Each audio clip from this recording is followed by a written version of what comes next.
up, y'all? Welcome back to the vlog. This is Vlogmas Day 3, and today has already been just a super annoying morning. And I'll be honest with y'all, I almost just said forget about the vlog, I'll get back to it another day, but I'm trying to persevere. You know what I'm saying? Trying to just press on through. But the reason why this morning was so annoying is because of this guy. Oh. Already annoyed. Look what happened. Alright. This guy right here. This OWC 512 gigabyte card won't read for me. Camera won't cut on with it. Won't be read by the computer, won't be read by my phone. Try different card readers and everything. So unfortunately, I've got to send this back to OWC, and they're gonna send me a new one. It's still under warranty. I just bought this at the end of October. But annoying because I was ready to get Vlogmas Day 2 up this morning. I just needed to upload the thumbnail and everything, and then the card wouldn't read. The photos are on the card. I also have some content from a client that's also on this card that the video, for the content that's on there is due Friday, and I can't access it. So, I'm here. It is what it is. I've taken a break. Woosah. And I'm just gonna send this card back. Probably pick up another one for the C50 because it should be coming in the next few days. I'm excited about that. And as you can see, my desk is looking crazy from vlogmasing and just work and clothes and everything is all everywhere. So let's clean up a little bit. I've got some voiceovers to do today. I've got to turn in a project for a client. Thankfully, nothing that's on this card. They sent me the content that I'll just need to put together. And yeah, let's make it a great day.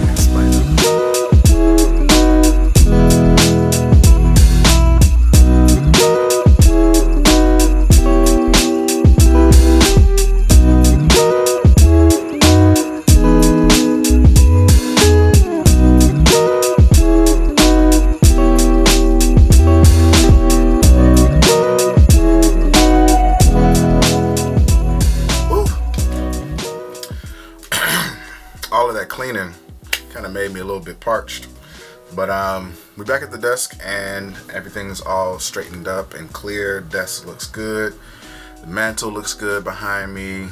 Just kind of get rid of a lot of that clutter that was just all around and everything. So it's time for me to package this up, and first step is that it's gonna go in a Ziploc bag and go back to OWC, which isn't far from me. They're located in northern Illinois.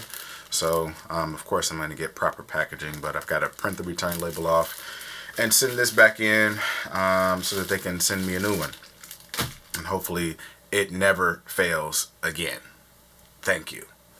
But I've got to record some voiceovers, so I'm going to do that, and I'll check back in with y'all later.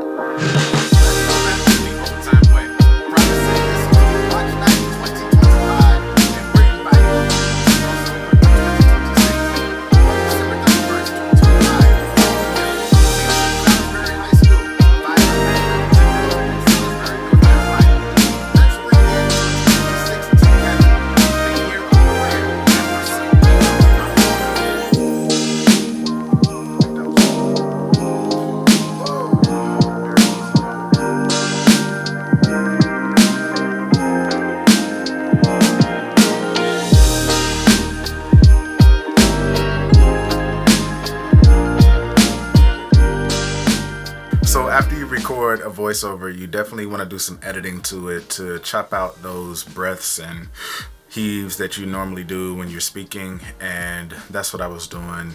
Record the voiceover, edit it, and the way that I've kind of built in some efficiency into mine is that I saved a channel strip setting within Logic Pro that has all of my EQ on it. It has reverb and you know, all of the other stuff that, you know, components that make a good sound on a microphone, so that I don't have to do that every time I record a voiceover. I record so many every week and so on for different projects and stuff like that, and so it's easier for me to have a preset for the channel that has all of my voice recording elements already on there, so that I could just export, well, record, edit, as far as taking out the breath sounds, and then export for the project to be sent off. Or in this case, I'm about to actually edit a video to go with the voiceover for my client that's having a New Year's Eve service, obviously on New Year's Eve.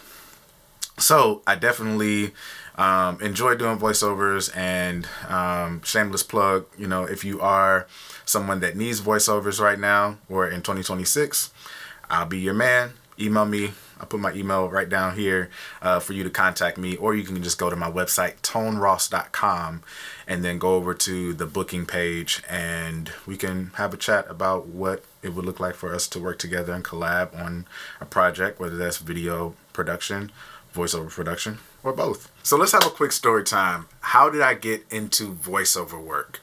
That's a great question. Some of y'all may be wondering, like, how did you like get into this, and like, how do you do it professionally and all of that? So let's go back in time. I started out working at Apple in probably 2015-ish.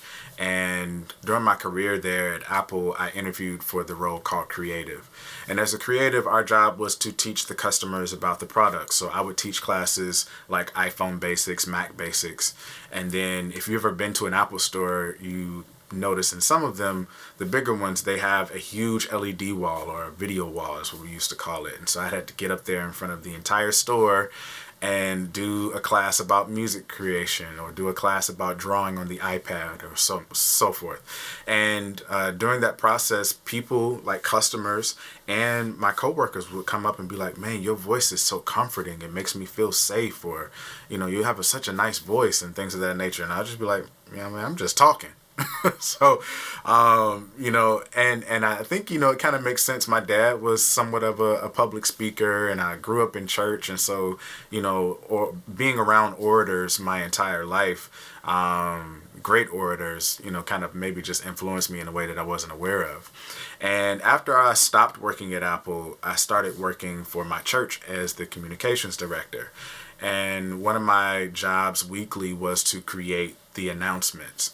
And for most of the announcements, there was a person that was, you know, on camera talking to the audience. But in some cases, we did voiceovers. And I really started to work out, you know, my professionalism within voiceovers at church, right? So, you know, reading scripts, creating scripts, learning inflections, sounding exciting, sounding, you know, engaging, and things of that nature, you know, just as the voice of those particular announcements from time to time really helped me to develop.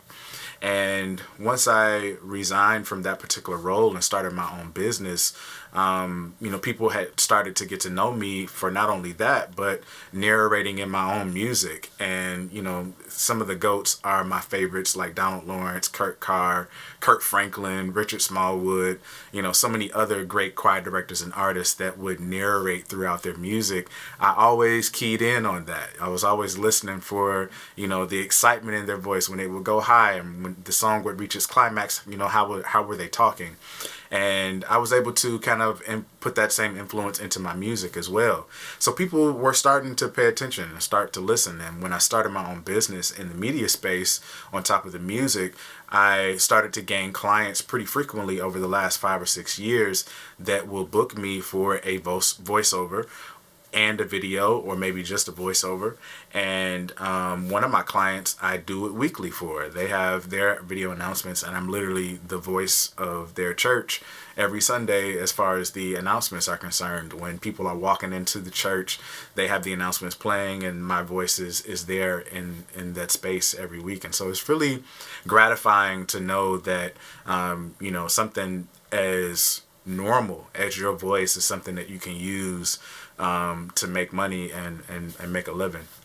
Haven't really hit it big yet for like being on TV or being a part of a commercial or a movie or something like that yet, but I have a feeling that it's coming. You know, if you're watching out there and you want to give me a shot, I would love to have a conversation about that. But that's kind of the history of me, Tone Ross, and voiceovers, and I just wanted to share that since it's Vlogmas and, you know, we out here.